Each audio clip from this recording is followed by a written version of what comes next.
Nós vamos seguir agora, então, com a primeira palestra, o primeiro painel desta tarde de trabalhos, quando nós teremos a oportunidade de ouvir Gili Lipovetsky. É isso mesmo, né? Exatamente. Eu tenho um mini currículo dele, porque o currículo dele é muito extenso. A gente pegou um pedacinho aqui. Gili Lipovetsky é um filósofo, um dos mais importantes pensadores do mundo atual. Teórico da hipermodernidade e da pós-modernidade, é considerado um intelectual de referência para os temas da moda e do consumo. Seus livros foram publicados em vários países e traduzidos para mais de 18 idiomas. Atualmente, é professor de filosofia da Universidade de Grenoble. Muito bem, a sociedade ela passa por diversas transformações, vem se modificando com o tempo. Amanhã, com certeza, será um dia diferente, muito diferente de hoje. Novos conceitos surgirão com toda certeza. O que muda em suas relações? É exatamente sobre isso que Lipovetsky ele vem falar aqui neste palco. Eu gostaria de convidá-lo, então, por favor, senhor Lipovetsky, queira subir ao palco, por gentileza. O tema da sua palestra, os novos papéis nas relações da sociedade com o Estado. E eu gostaria de convidar também para que acompanhe o senhor Lipovetsky no palco, por gentileza, o Tom Zé Albuquerque, por gentileza. Ele que estará moderando, atuando como moderador deste primeiro painel, que abre efetivamente a sessão de painéis do FOGESP 2018. Merci beaucoup, d'abord. Os organizadores Inicialmente, aos organizadores por terem pensado em mim e por me convidarem para participar desse congresso sobre gestão pública no Brasil. É realmente uma honra e uma felicidade poder voltar a Brasília. Obrigado igualmente pela sua apresentação e introdução, que abre alas a essa questão maior e que foi também apresentado pela pessoa que abriu o Congresso, quando ele trouxe essa questão da autotransformação, a necessidade de mudança. E é a partir dessa mudança que também é assunto da minha apresentação, a partir dessa mudança fundamental que está ligada a essa necessidade da sociedade contemporânea e que é levado adiante por fenômenos sociais, globais e centrais, a saber, o aparecimento deste novo tipo de individualismo. Nós vivemos uma verdadeira revolução individualista, uma segunda revolução individualista. E essa revolução estabeleceu um novo tipo de individualismo que eu proponho chamar de hipermoderno. E eu vou tentar, resumidamente, explicá-los do que se trata. Esse novo tipo de individualismo tem se manifestado por todos os lados e, por isso, também diz respeito a você, pois em toda a esfera, as esferas como a relação familiar, a religião, nas mídias, na internet, o consumo, ou seja, em todos os lugares, e também se manifesta, obviamente, na esfera pública e na esfera política. É, portanto, o impacto dessa segunda revolução individualista junto à esfera pública, que será o objeto central da minha apresentação desta tarde. Mas antes de falar sobre essa questão, sobre o individualismo e como ele estruturou a nossa relação com a esfera pública, eu gostaria de, muito rapidamente, trazer a vocês como esse individualismo tem se inscrito tudo ao longo da história, mostrando a vocês que não trata-se de uma moda, de algo efêmero, mas de algo capital, estrutural, no devir da cultura moderna. O individualismo tem se constituído desde o século XVII e do século XVIII com o reconhecimento de um indivíduo livre e igual, tendo como valor sendo o valor central da nossa cultura. Portanto, a sociedade moderna, pela primeira vez na história, consagra os princípios de liberdade individual e de igualdade para todos diante da lei, ou seja, fazendo do indivíduo o referencial central da ordem social e política. Assim sendo, o individualismo moderno tem sua essência na democracia e ele é, portanto, o código genético da cultura democrática. Mas, até os anos 60, esse individualismo ele era limitado por todo um conjunto de valores, por dispositivos sociais, por tradições persistentes, por grandes ideologias políticas, que eu vou falar um pouco sobre elas, por modos de educação autoritários, por normas sexistas, por normas morais rigorosas.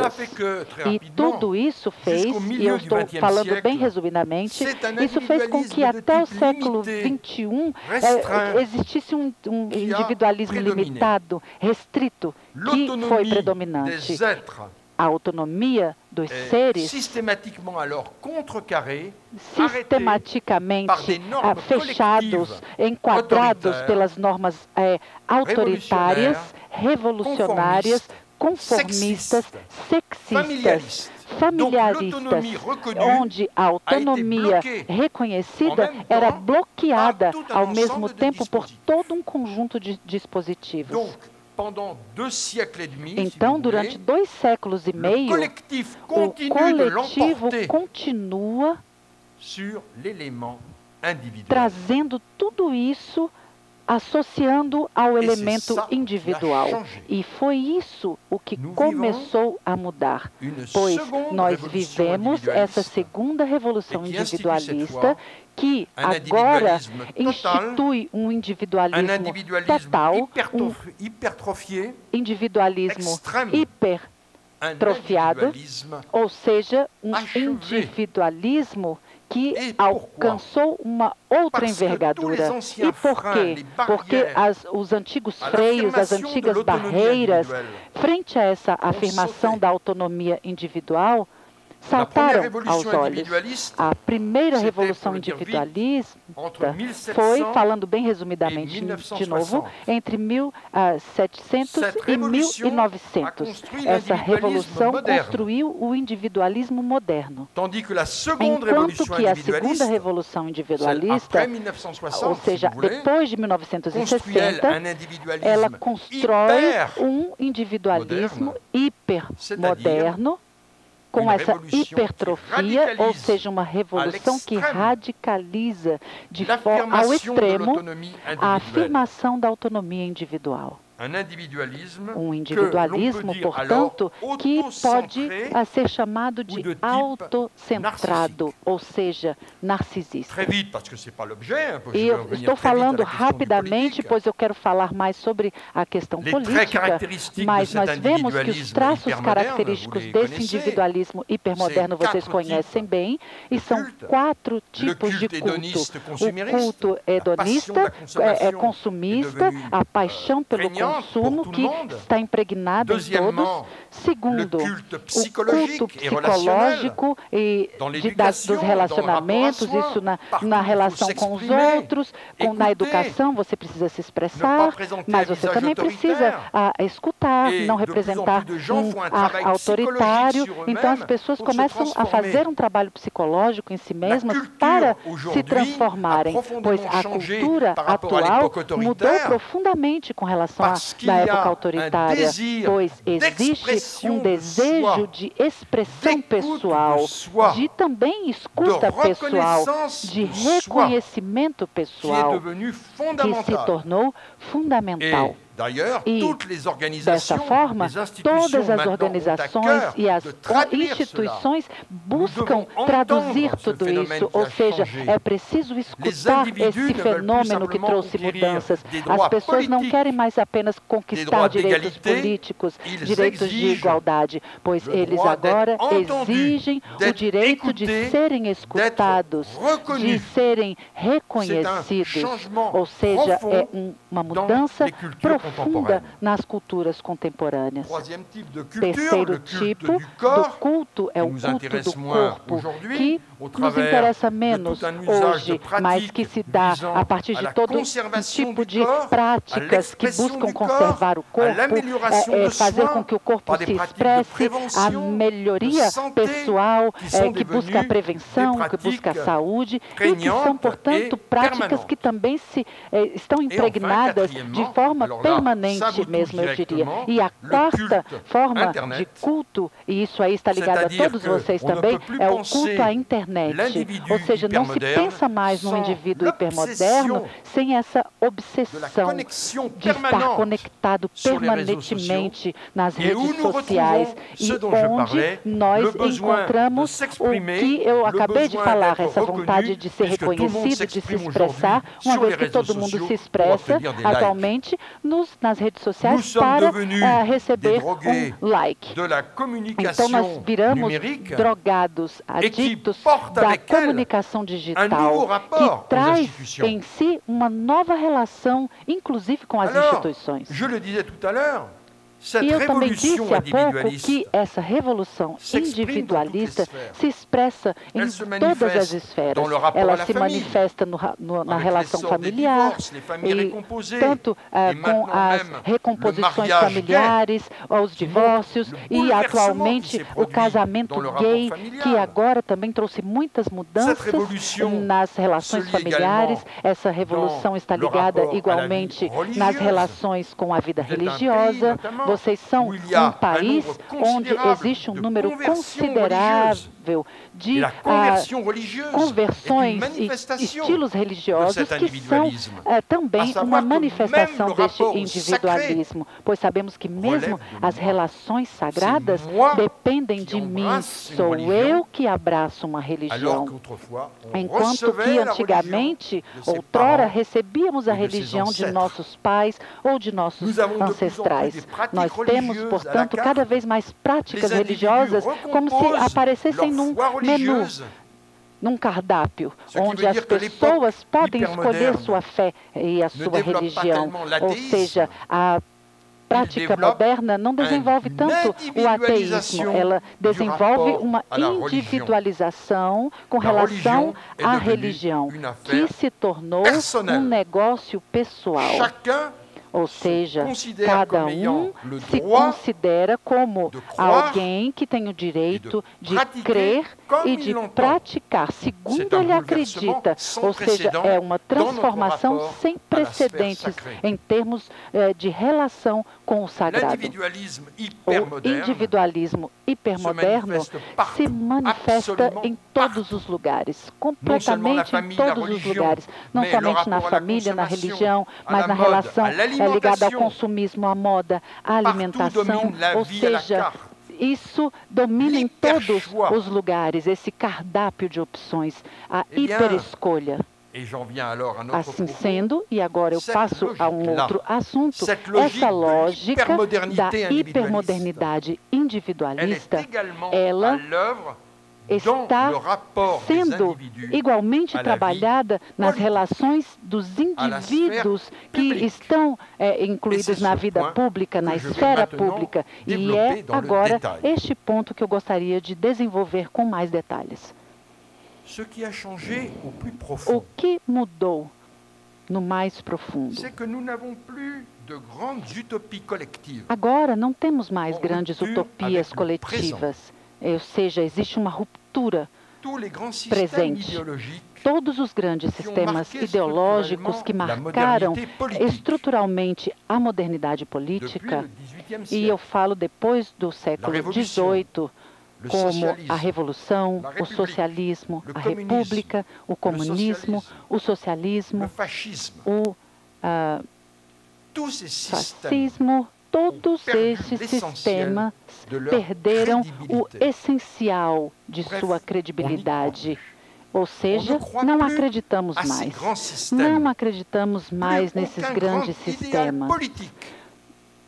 E tampouco em nenhum grande ideal político que não consegue mais nos fazer sonhar, de nos trazer esperança com relação a um melhor futuro, substancialmente diferente do universo presente, onde tudo o que nós temos e tudo o que se tenta fazer é melhorar o que já é conhecido.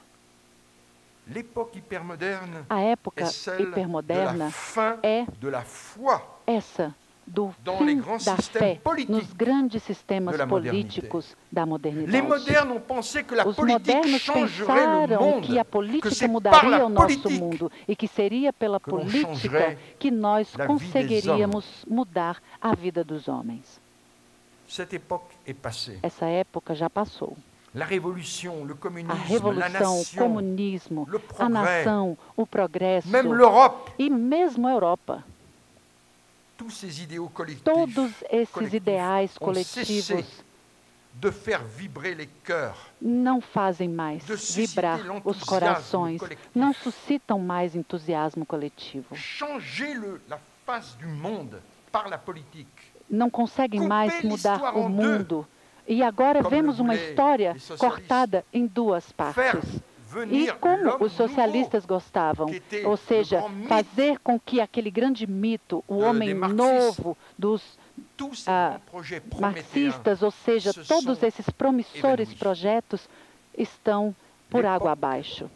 A época hipermoderna coincide com a evaporação do que era chamado de religião secular, ou seja, religião política. As razões que fizeram com que as crenças nas grandes mitologias políticas caíssem por terra não são misteriosas.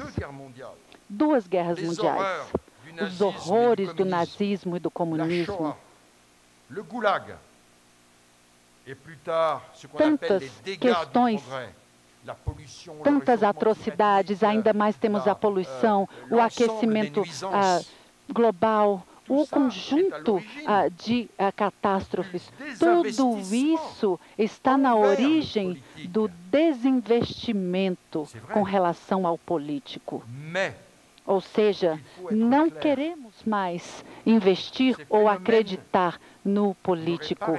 E esse fenômeno trouxe uma tal consequência nas mentes humanas, e isso é devido também, entre outras coisas, a essa revolução do consumo em massa. Não são somente as práticas desastrosas da história, mas esse século XXI que fez com que a fé com relação ao mundo político acabasse, se enfraquecesse e chegasse mesmo a desaparecer. Nós vemos que existe aí um combate e que é o que provocou essa dificuldade de crer na esfera pública. E isso foi trazido pelo capitalismo, pelo consumo. Com efeito, o consumo, o consumismo trabalha para desqualificar as orientações futuristas da modernidade. E isso, claro, defendendo o prazer imediato.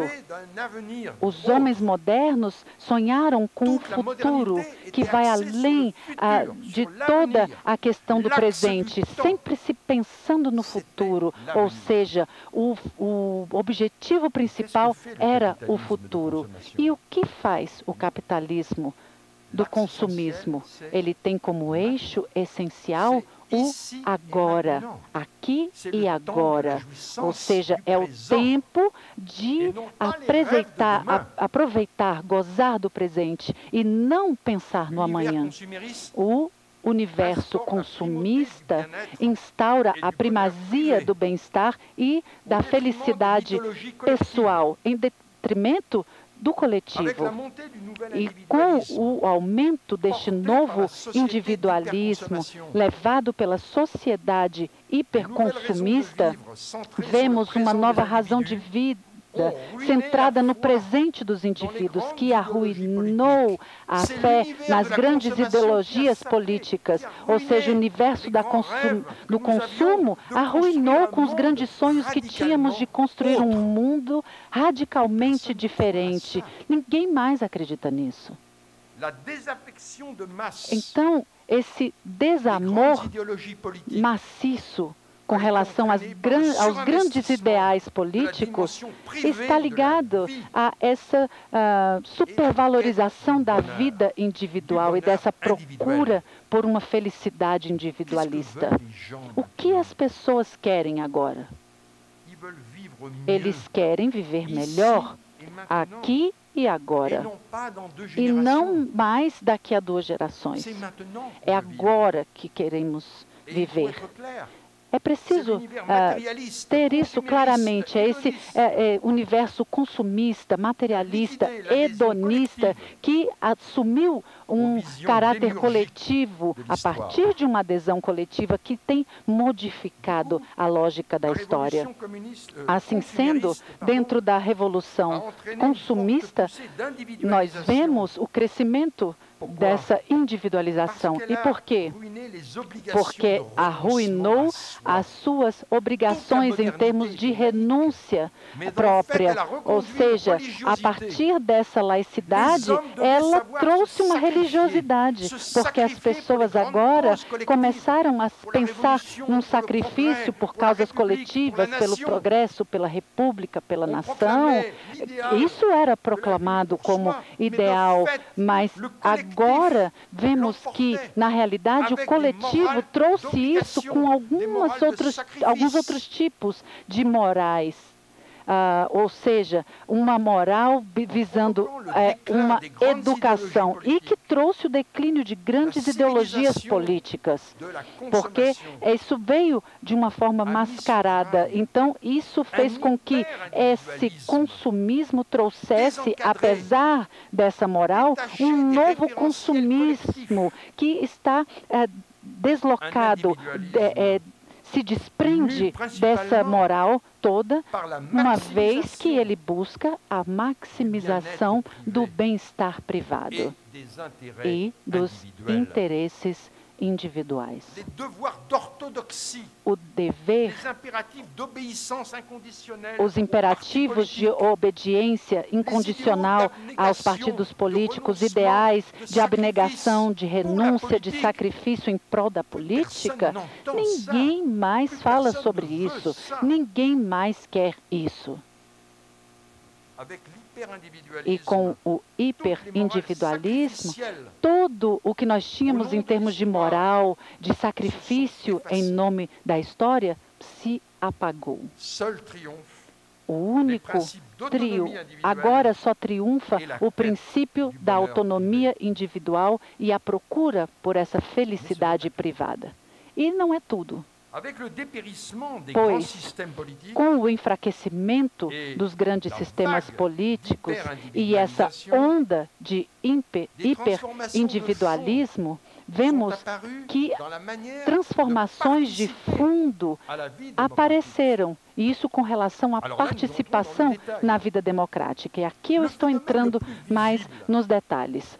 O fenômeno mais visível em todas as grandes democracias, sem exceção, se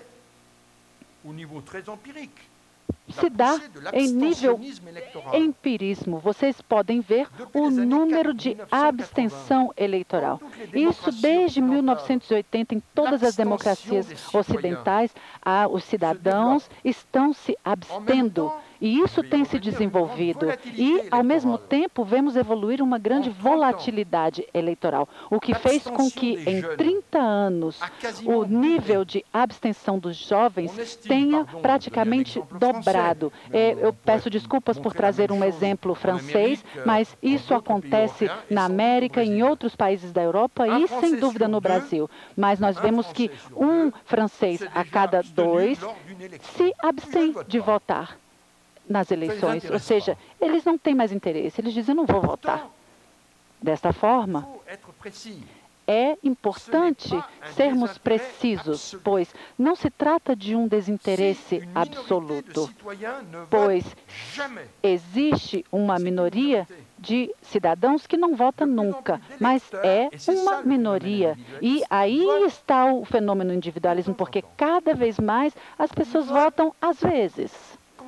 Votam quando estão afim, quando os interessa, quando eles acham que o escrutínio vale a pena. E é o cidadão que decreta quando ele quer votar. Ou seja, eu não vou votar.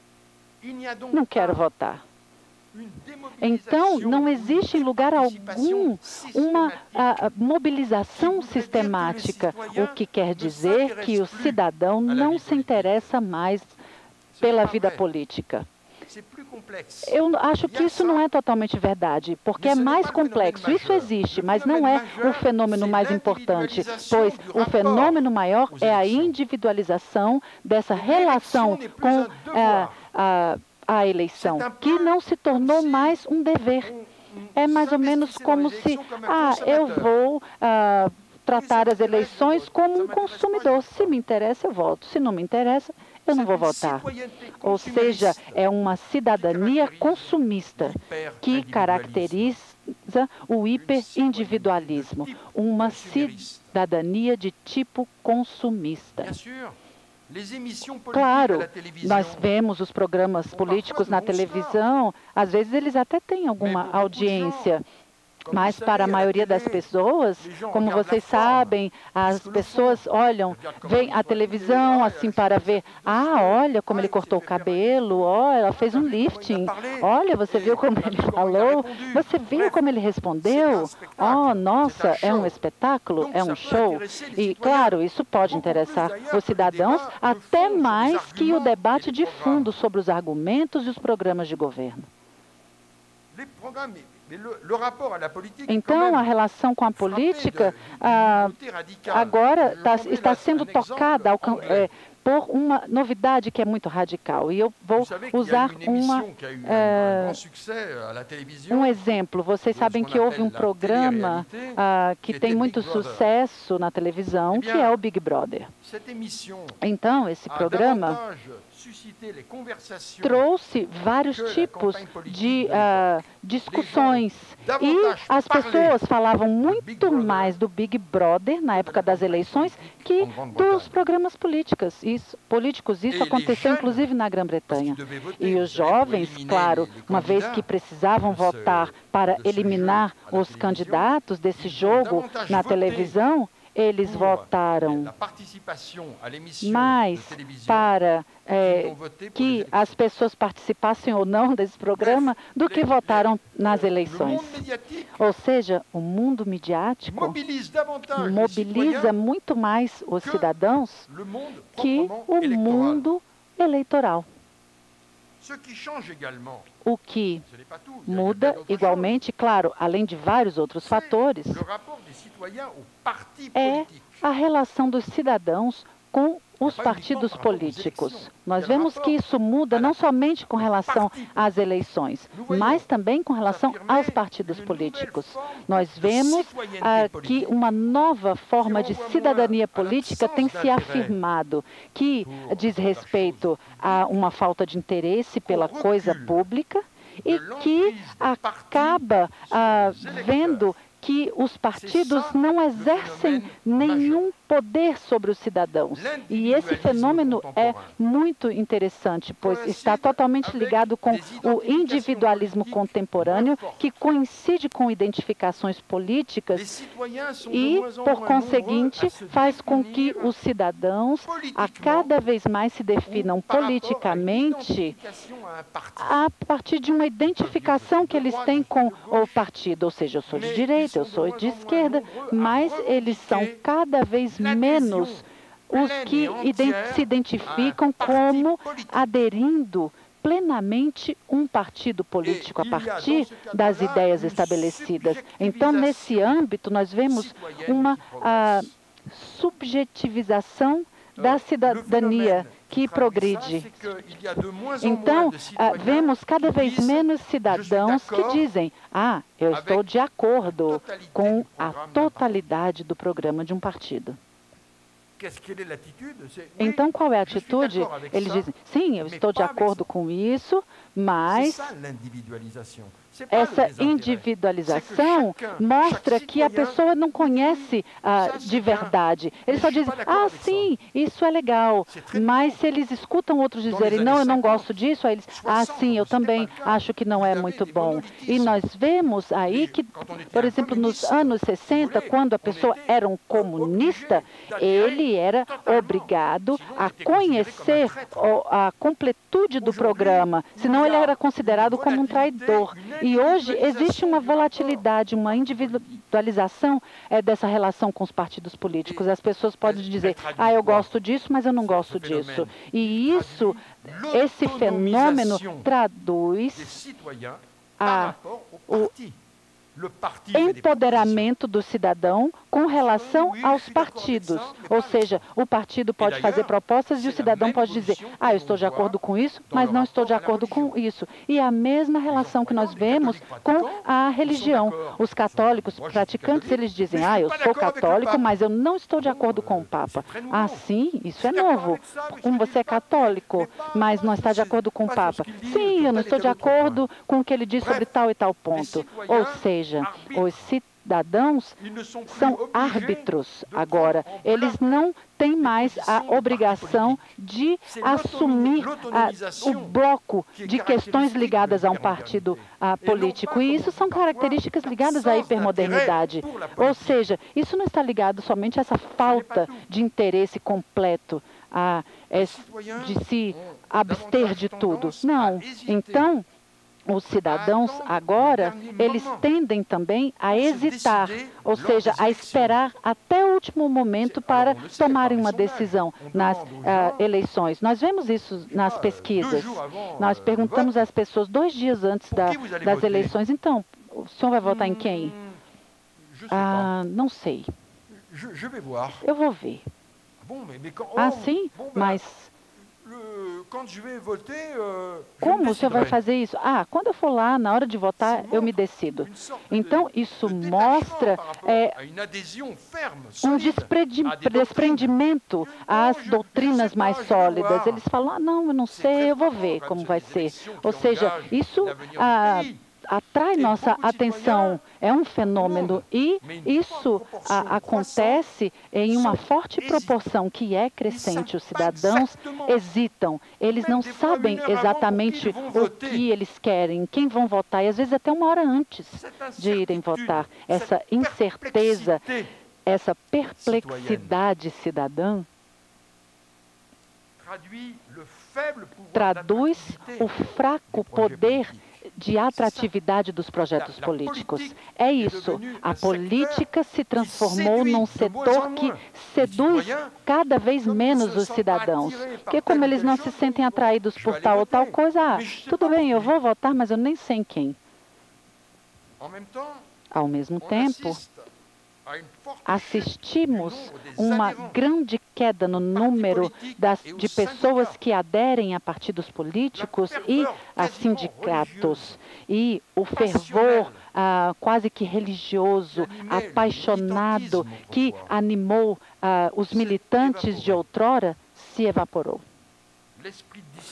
O espírito da disciplina sem defeitos, essa abnegação, colocando o pessoal em segundo plano, esquecer-se a si mesmo em prol de um partido. Isso parece ter sido em outro mundo. Vemos a fé desaparecer no domínio político com relação ao futuro, o militantismo, e parecia ser a coisa mais importante. E nós vemos que não temos tantas pessoas que consideram a militância como sua razão de viver. Isso não é mais uma razão de viver. A militância política não é mais capaz de trazer um sentido global à existência. A política perdeu o seu lugar de centro da formação identitária dos indivíduos. E vemos nesse ciclo da democracia liberal que se inscreve nessa corrente ampla da despolitização, a privatização extrema. Substituiu a politização extrema, que era característica da primeira modernidade. Neste novo contexto, não vemos mais como premissa importante para a nação viver em prol do povo. As pessoas só querem pensar em si mesmos, pensar no seu sucesso profissional e pessoal. O que antes nos atraía, agora se tornou algo negativo, que não tem mais corpo nem forma. Então, vemos que a procura dos direitos pessoais, do prazer pessoal e dos interesses individuais assumiu o lugar de todas essas premissas solidárias. E não é só isso, porque há mais ou menos 30 anos, a classe política perdeu a confiança da população, e isso aconteceu em todos os países ocidentais e atingiu patamares super elevados. 9 espanhóis a cada 10, 80% dos italianos, eu não sei qual é o percentual dos brasileiros, mas deve ser mais ou menos isso, não confiam mais nos seus governos. A maioria dos cidadãos declara não terem mais confiança nos partidos políticos, no governo e nem mesmo no Congresso Nacional. E na Europa, eles nem na União Europeia acreditam mais. Ou seja, a ideia dominante é que os representantes políticos não mantêm sua palavra, só se interessam em si mesmos, na sua reeleição, e que, no fundo, eles são incapazes de resolverem os problemas fundamentais dos cidadãos. Os cidadãos não se reconhecem mais em seus representantes. E para muitos cidadãos, eles desconfiam mesmo das instituições da República, da justiça, dos sindicatos, das grandes empresas, das mídias. Ou seja, essa desconfiança com relação à política também é vista com essa questão de tantas pessoas que se abstêm mesmo de se manifestar. Não é somente mais na questão do voto. Ou seja, essas pessoas, como forma de manifestação, eles dizem, não, eu não vou votar, eu não confio mais. Outros votam em branco. Ou seja, eles vão lá votar, mas não colocam nada.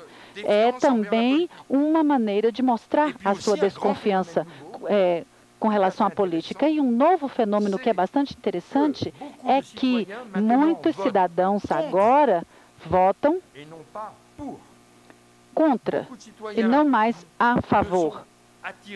Ou seja, como eles não são atraídos por nenhum partido, eles vão votar, mas para fazer com que outro caia, e não para fazer com que seu candidato ganhe. Eles não confiam em nenhum partido. Então, como eles não têm um partido escolhido, eles fazem tudo para que alguém ainda caia. Ou seja, não é um voto de adesão, é um voto contrário. Então, essa desconfiança frente aos políticos evidenciam a problemática da democracia representativa. E por quê? Porque isso tem alimentado o populismo que tem ganhado em todos os lugares, o populismo da direita, da esquerda. Nós vemos que ele tem progredido em todos os lugares, partidos populistas, votos de protesto, anti-sistema, anti-elite. Na Europa, assim como nos Estados Unidos, nós vemos que todos rejeitam as elites. E o sucesso dos discursos demagógicos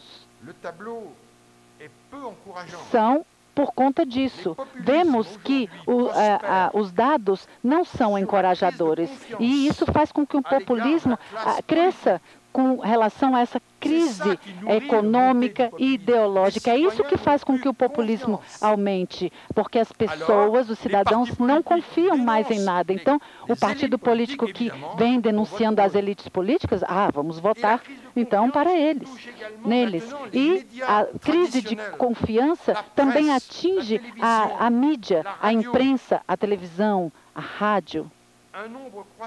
Um número crescente de indivíduos não assiste mais, não leem mais, não escutam mais a mídia. Eles não conseguem mais confiar neles. Eles acham que eles tampouco são objetivos. Os cidadãos têm o sentimento de que a mídia vive numa bolha, desconectada do mundo real, do mundo das pessoas normais. O cidadão de hoje tende a crer mais e a compartilhar mais as informações compartilhadas nas redes sociais, como o Facebook, do que uma informação que é produzida por uma mídia clássica. E os populistas acabam se aproveitando dessa perda de confiança, reprovando os jornalistas, falando com que eles fazem parte da elite. Ou seja, a mídia é denunciada como sendo participante da elite. E nós vimos isso com Trump. Ele simplesmente bombardeava a mídia e, dessa forma, eles fizeram com que a população os rejeitasse, salvo o líder populista que se diz, não, eu sou do povo, ainda que sendo um bilionário. E isso contribui para o aparecimento de mais fake news, de teorias infundadas e, por conseguinte, o aumento do populismo. Assim sendo, como explicar com profundidade esta questão da desconfiança frente ao político? 3 fatores são, para mim, fundamentais. O primeiro é o fenômeno do enfraquecimento da confiança nas grandes ideologias.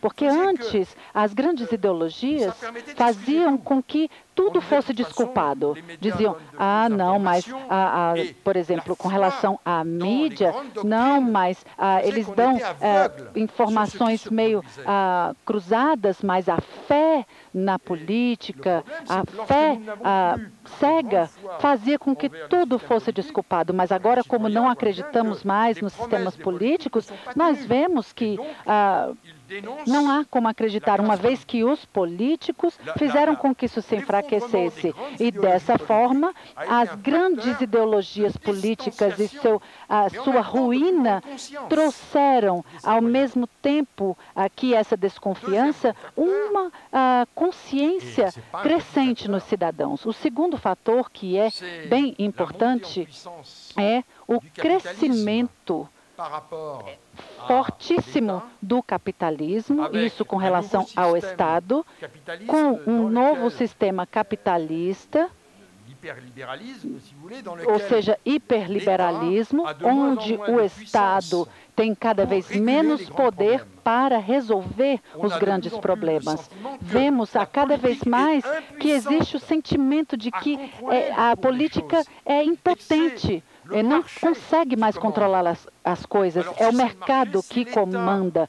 Ou seja, se é o mercado que comanda e a política não tem mais o poder de mudar a ordem no mundo, é um fator a mais para nos distanciarmos do mundo político. Portanto, vemos que existe finalmente uma ideia de que a política se tornou totalmente incapaz, impotente quanto à resolução dos nossos problemas. E o terceiro grande fator, vocês conhecem bem, é obviamente a corrupção. Uma grande proporção dos cidadãos acreditam que seus representantes políticos são corruptos, só pensam em suas carreiras e no próprio enriquecimento. A ideia de que todos os homens políticos são podres se desenvolve em todos os lugares.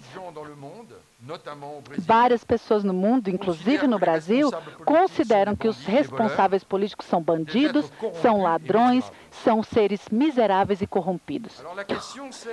Então, a questão de fundo é a seguinte: o individualismo contemporâneo favorece essa corrupção ou não? Seria o hiperindividualismo que gera essa corrupção ou não? Eu vou dizer francamente a minha opinião, eu não acredito nisso. Ou seja, a corrupção não foi uma invenção do individualismo narcisista. A corrupção, ela era ainda mais importante no século XIX. Simplesmente, ela não era difundida como hoje, principalmente através das mídias. Então, quando nós observamos os países onde a cultura tribal persiste, como na África, no Oriente Médio, a corrupção é gigantesca. Mas é bem verdade que, ao mesmo tempo, a cultura individualista dissolve a força da ordem de outrora, uma vez que ela expõe enquadramentos religiosos tradicionais que poderiam, provavelmente, frear as práticas de corrupção. Daí vem a ideia de que o individualismo contemporâneo traz o desaparecimento da moral. Esse individualismo cria uma cultura sem lei, sem fé, sem dever. E, por isso, eu chamo de individualismo irresponsável. Mas essa é somente a metade da verdade. Isso é verdade, mas existe também uma outra verdade. Porque ao lado disso se desenvolve o que eu chamo de individualismo responsável. Não é todo mundo que se tornou cínico. Nem todo mundo ficou numa escala zero de valores. Ainda há pessoas que acreditam nos valores. Ainda há pessoas que trabalham como pessoas que estão se dedicando nas associações com benevolência. Acredito que isso ainda existe. Muitas pessoas trabalham voluntariamente em associações por múltiplas causas, que eles acreditam como sendo boas, como sendo justas. Ou seja, o ideal de justiça não desapareceu completamente com esse crescimento do individualismo narcisista e consumista. Ou seja, por todos os lados, nós vemos um chamamento para a moralização da vida política. E de todos os lados, vemos também a ideia de que o imperativo maior de termos políticos responsáveis e reprováveis aparece cada vez mais. O critério moral de idoneidade não era antes um critério fundamental. E hoje, quando se fazem as pesquisas, os cidadãos dizem que o primeiro pré-requisito, o imperativo, é a honestidade. Claro que ainda é algo discutível, mas os cidadãos têm sede por algo correto, algo honesto. O que quer dizer que o individualismo contemporâneo não se tornou a tumba da moral, ou seja, ele não é o sinônimo de cinismo, de corrupção, de egoísmo generalizado. Isso existe, mas isso não é a totalidade das coisas. Existe uma outra face oposta a esse individualismo cínico e imoral e que pressupõe um individualismo respeitável, um individualismo que considera que o ideal de justiça é necessário. Por outro lado, é importante pararmos de acreditar que o indivíduo está totalmente fechado em si mesmo e que ele não tem mais gosto algum pela coisa pública. Isso não é verdade. Nós vemos várias formas de engajamento, envolvimento cidadão. As pessoas não se interessam tanto pelo voto, mas isso não quer dizer que a vida pública não os interessa. Eles se interessam pela vida pública de outra forma, por vias não clássicas, que vão além dos partidos políticos, que estão mesmo fora dos partidos, como, por exemplo, nas associações ou nas lutas coletivas visando os direitos humanos, o direito à educação, ao casamento, à proteção ambiental. Em todos os lados existem movimentos para assinatura de petições, pessoas que se expressam na internet, a comunicação feita na internet, o envolvimento na vida associativa. Vejam, portanto, um sinal de alerta das pessoas que estão assumindo riscos enormes, que denunciam corrupção nas empresas públicas e privadas, desvio de dinheiro, ou seja, essa despolitização hipermoderna não é absoluta. O cidadão contemporâneo ainda se interessa pela coisa política. Não é verdade que ele não se interessa. Talvez ele esteja até mais interessado, mas agora de outra forma. Ele não acredita tanto nos partidos políticos, ou nem acredita mais, mas ele pode se envolver, se engajar de outras formas, através de outras formas de participação. E esse retrocesso da coisa pública é também outra coisa preocupante, mas isso não pode esconder os efeitos positivos da revolução individualista em matéria de consolidação da paz democrática.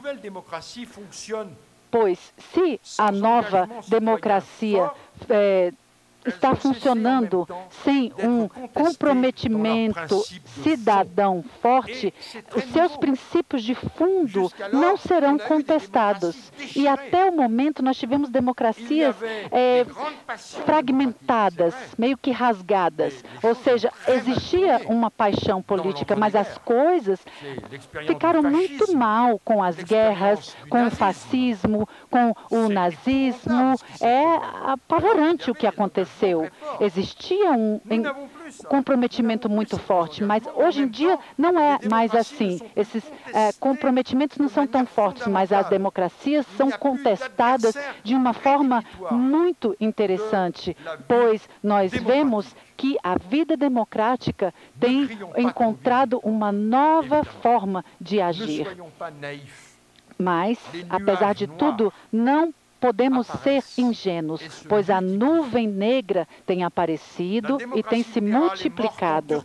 A democracia liberal morreu na Turquia, está muito enfraquecida e doente na Polônia e na Hungria, na Europa, onde os partidos populistas de esquerda e direita se instalaram no âmbito político amplamente. Então, a Europa, em vários locais, nós vemos progredir os anti-elite, os céticos, eurocéticos. Na Itália, hoje, é governada por 2 partidos populistas.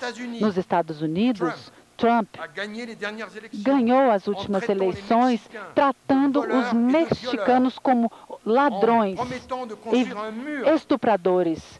Prometeu construir um muro que separasse os Estados Unidos do México. No Brasil, a partir dessa crise dos caminhoneiros, várias correntes não escondiam o desejo de uma intervenção militar para retirar o governo de Michel Temer. Então, esses caminhos hostis da democracia existem e não podem ser ignorados ou subestimados. 4 a cada 5 americanos fizeram com que um presidente fosse eleito que não tem uma unanimidade no Congresso. Eles acham que não, o Congresso não tem importância, é preciso um presidente forte. Ou seja, as ameaças são inegáveis na democracia liberal. Ao mesmo tempo, nós vemos a liberação dos xenófobos, dos racistas se desenvolverem, particularmente na Europa, com atentados, com as ondas de migração do Oriente Médio e da África. É bem verdade também que os terroristas estão espalhando o terror. Eles estão instaurando um clima de insegurança que paralisa a democracia. E, ao mesmo tempo, em nenhum lugar a democracia faliu, apesar dos ataques violentos e assassinos do terrorismo. Em todos os lugares, as democracias continuam liberais. E, apesar da violência contra a população imigrante, trouxe outras formas de pensar. E é isso o que me faz acreditar nesse individualismo responsável. Porque nós sabemos que essa questão do terrorismo e dos imigrantes tem ocasionado centenas de mortes, principalmente na França, por exemplo. E nós não vimos o crescimento da violência contra os muçulmanos, apesar das discussões. Mas nós vemos aí que existe uma responsabilidade assumida pelos cidadãos que sabem diferenciar os terroristas dos muçulmanos. Então, é preciso ser claro. Não é o hiperindividualismo que ameaça a democracia. E assim eu gostaria de terminar. Em longo prazo, acredito que é mais o hipercapitalismo e a desregulação ultraliberal que ameaçam verdadeiramente a sociedade liberal. E por quê? Porque o hipercapitalismo, ele faz com que as desigualdades se aprofundem, enfraquece todas as formas de proteção social e provoca uma profunda insegurança por parte da população, um sentimento de afastamento das pessoas entre si, uma ansiedade maciça. É esse tipo de situação que fez com que Trump, com que os partidos populistas na Itália ganhassem as eleições. E é também essa falta de proteção que os indivíduos sentem que trouxe o Brexit. Porque os britânicos acreditaram que a Europa estava roubando dinheiro deles, enquanto que eles queriam era proteção. Se não conseguirmos regular, trazer uma harmonização com relação aos excessos do capitalismo, a sua brutalidade e suas patologias, nós nos prepararemos não para o fascismo, mas vamos nos preparar para receber partidos xenófobos e populistas que vão fazer com que a liberdade pública seja cerceada. E é aí onde vemos o papel do Estado como sendo capital, o papel do Estado como insubstituível. Não podemos acreditar nos alardes do ultraliberalismo. O ultraliberalismo é perigoso, ele não é bom. Então, eu gostaria de fazer a seguinte pergunta. Que filosofia política deve orientar a ação pública em uma sociedade marcada pelo hiperindividualismo? E aí, a gente precisa se deslocar dessa realidade imediata, indo em direção de princípios maiores que podem orientar a nossa reflexão frente ao século XXI. Ainda que nossas sociedades estejam cada vez mais sendo comandadas por essa procura pelo aqui, agora e a felicidade, a responsabilidade do Estado é a de preparar o futuro para as gerações futuras. A responsabilidade do Estado não é somente a gestão do agora, é, sobretudo, a de preparar o amanhã. Ficar só respondendo às exigências do presente, do imediato, é um erro muito grande, é uma irresponsabilidade pública. A ação pública vai se honrar, receber o que ela tem como honra, se ela conseguir se preparar para responder aos desafios do amanhã, que são gigantescos. E eu vejo aí 4 deles. A competição econômica mundial. Hoje nós estamos na era da globalização, em termos de capitalismo. 2, a crise ecológica, a degradação do ecossistema. 3, o emprego e o aumento das desigualdades econômicas que fragmentam a sociedade. Desigualdades é algo normal, mas desigualdade demais é muito perigoso. E 4, precisamos preparar a sociedade do saber e da inovação. Nada poderá ser feito para o amanhã sem que tenhamos como investir no saber e na inovação. São, portanto, desafios que não são intransponíveis. Eles não são intransponíveis, sobretudo no âmbito do individualismo hipermoderno. Bem, isso é o contrário, pois para conseguirmos enfrentar vitoriosamente esses imensos desafios, nós precisamos da iniciativa dos homens, da inovação, da autonomia dos homens, da inteligência criativa dos homens. E é isso o individualismo.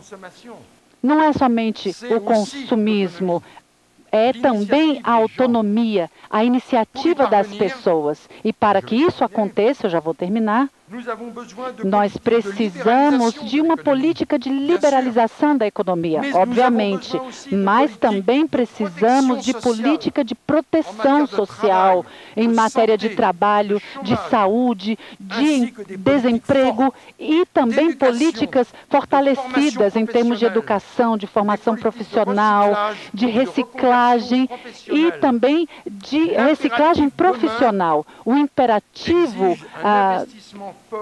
frente ao futuro passa pelas escolas, pela educação, pela pesquisa. Nós vemos que a riqueza não são minérios, são os homens e eles precisam ser formados. E para isso é preciso investir na escola e na formação. Nós precisamos de políticas liberais que preparem o país para os desafios econômicos e ecológicos do amanhã. E também precisamos de políticas justas que evitem essa fratura social e esse sentimento de abandono que os indivíduos sentem. Precisamos lutar contra a brutalidade do hipercapitalismo. Precisamos de um liberalismo social que combine a flexibilidade com a inovação e com a responsabilidade individual. Precisamos de inovação e de proteção social dos indivíduos.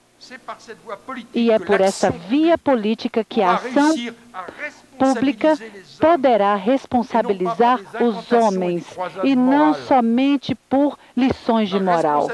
A responsabilização dos homens se baseia, em uma parte, pelas políticas ambiciosas que são levadas adiante pelo Estado. Essa é a maior missão, responsabilizar os homens através de políticas justas e eficazes, mas, sobretudo, justas, que não coloquem somente o valor na eficácia, mas, sobretudo, na solidariedade, que a solidariedade não é um palavrão, ela está inscrita no pacto democrático, no pacto das sociedades que se reconhecem na democracia. Não é possível que tenhamos uma política somente centralizada num Estado, pois as pessoas precisam de proteção, e a proteção é um direito. Frente às exigências do liberalismo econômico, é necessário reafirmar a necessidade da solidariedade social, uma proteção tão necessária aos indivíduos.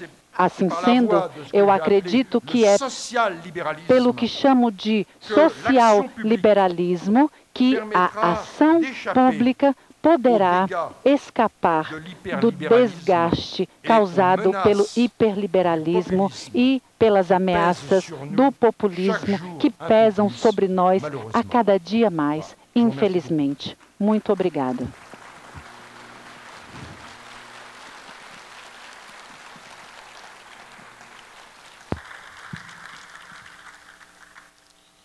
Professor Gilles.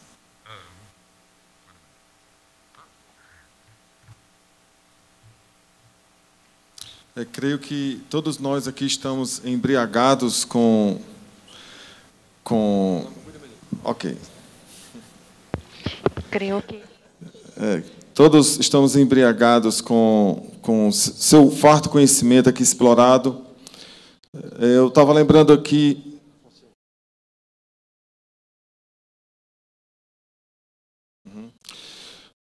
Estava lembrando aqui desde o Super-Homem de Nietzsche, que nós temos que tirar essa casca e refazer, mas nós, do mundo da gestão, enquanto nós não pensarmos de forma holística, tendendo para o ecológico, nós não vamos mudar essa realidade a partir do individualismo inteligente e responsável tal qual. Em nome do sistema CFA, CRAs, teço aqui nossos sinceros agradecimentos por estar aqui conosco nessa empreitada. Muito obrigado.